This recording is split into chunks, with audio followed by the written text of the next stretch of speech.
Hello, X Factory friends and family. This is Paul Sinclair with another voiceover video. I have a special treat for you guys today. I know I say that a lot, but this time I'm really excited. I am sharing a Skype call with my good friend Dan Griffin. Dan Griffin is from Columbus, Ohio, one of the fastest racers in the Midwest for the last couple of years. Always a threat to make the main at the Columbus Midwinter race. TQ, did you ever win the Region 5 race? You've won a couple times. I won four-wheel, I think, 3 times, and two-wheel and truck. Yeah. Truck a couple times. And truck once from like 9th on the grid, right? Yeah, and I TQ'd and won, I think, the year after that. And I won two-wheel, I think, just once. And you've gone to the shootout a couple times, Roar Nationals, of course. Cactus twice. Yeah. Anyway, but you're not racing too much anymore, are you? No. I'm currently in Edinburgh, Scotland, in the UK. All right. That's studying that's a little ways away. Yeah, it is. So studying for a master's degree in brewing and distilling sciences. I'll be back in the U.S. probably beginning of September, though. So that's making your own beer, right? Yeah. My hope is to run a brewing company in the next couple years. That's exciting. So. That's really cool. Yeah. How'd you get into that?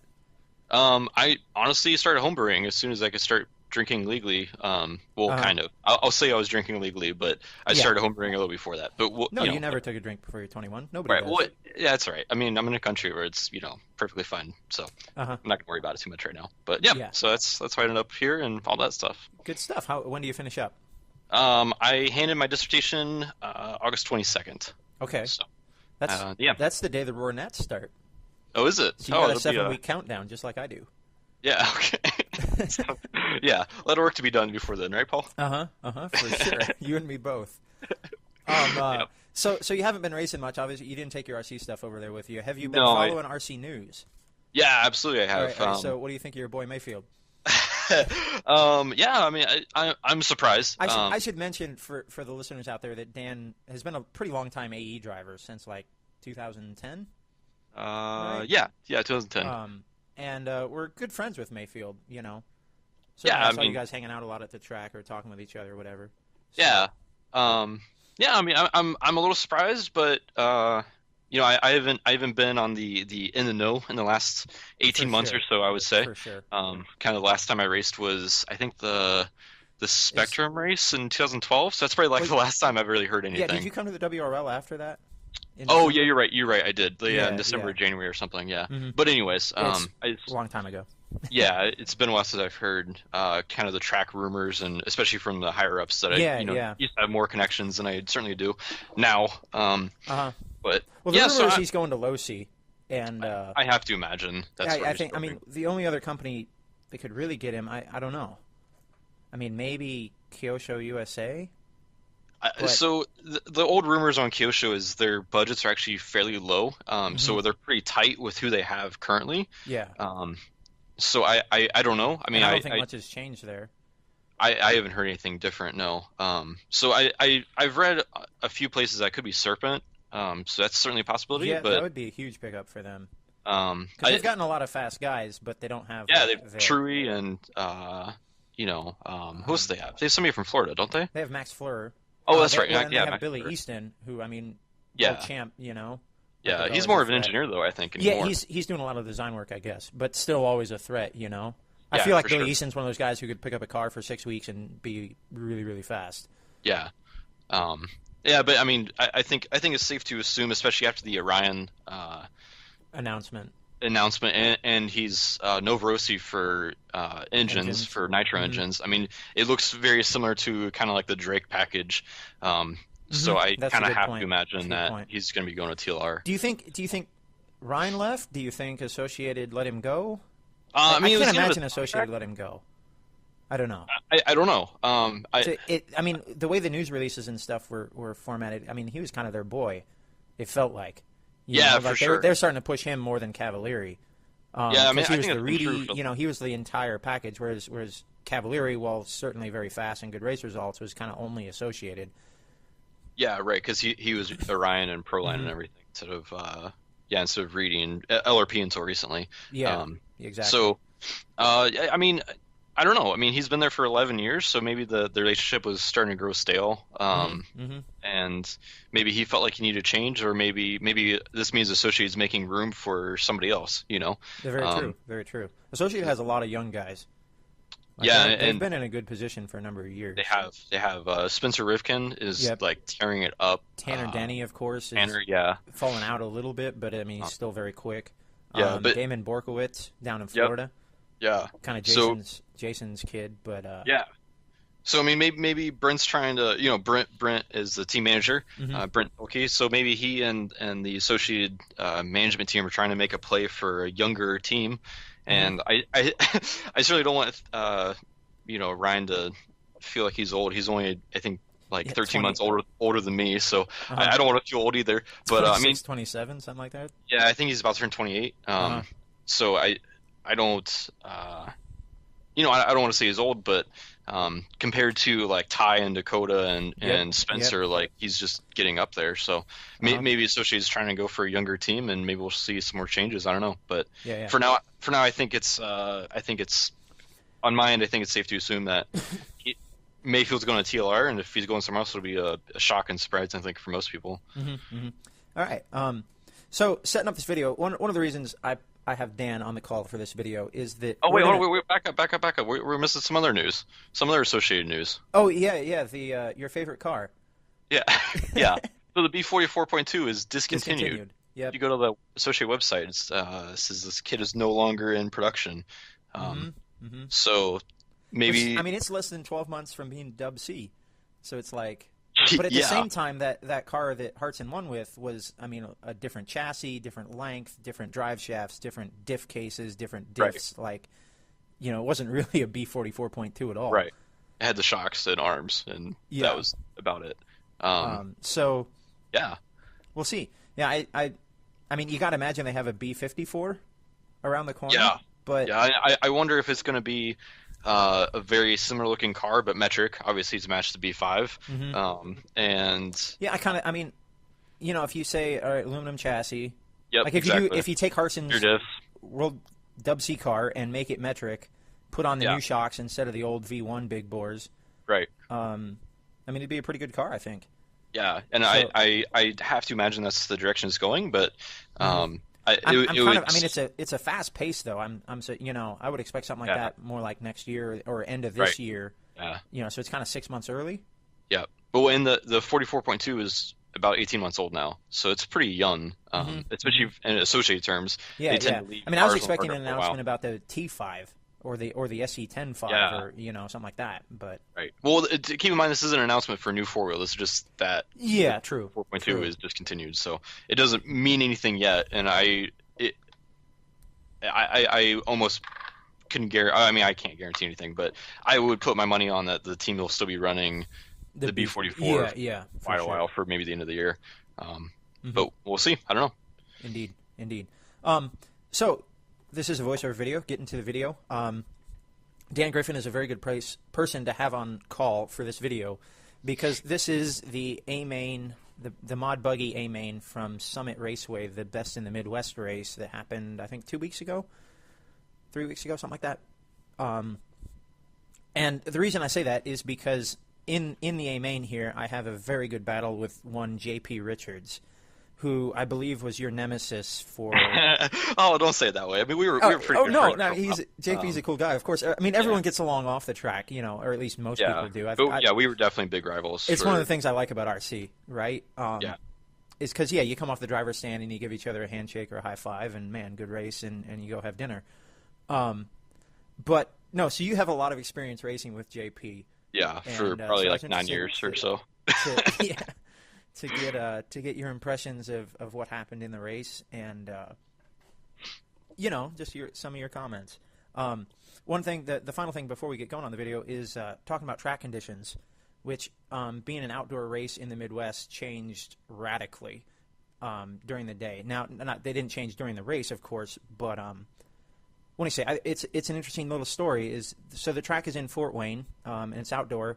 And it had been raining the whole week leading up to this race. And when we got there Saturday morning, the track was soaked still to the point where they pushed back practice an hour because the track was still drying out. No one was running on it. And so we started with this muddy, boggy, like, you know, run big pin, soft tire, like, you know what I mean? Try to dig through it and go as fast as you can. But by round 3 and into the mains, you'll see here as I start the video in a second, the track, like the sun came out, dried up the water, and the track actually took a blue groove.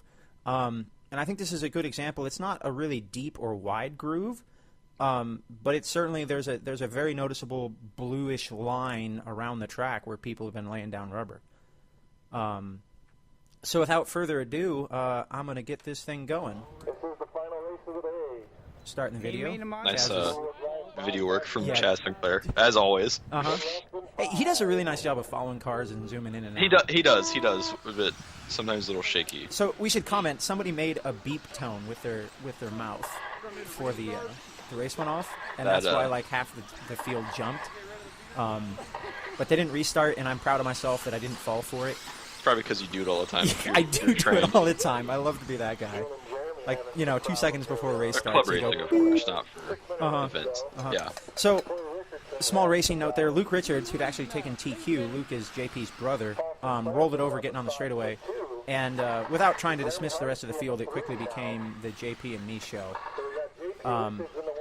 And in my head, I'm actually like, I knew my car was really good. It felt good in warm-up.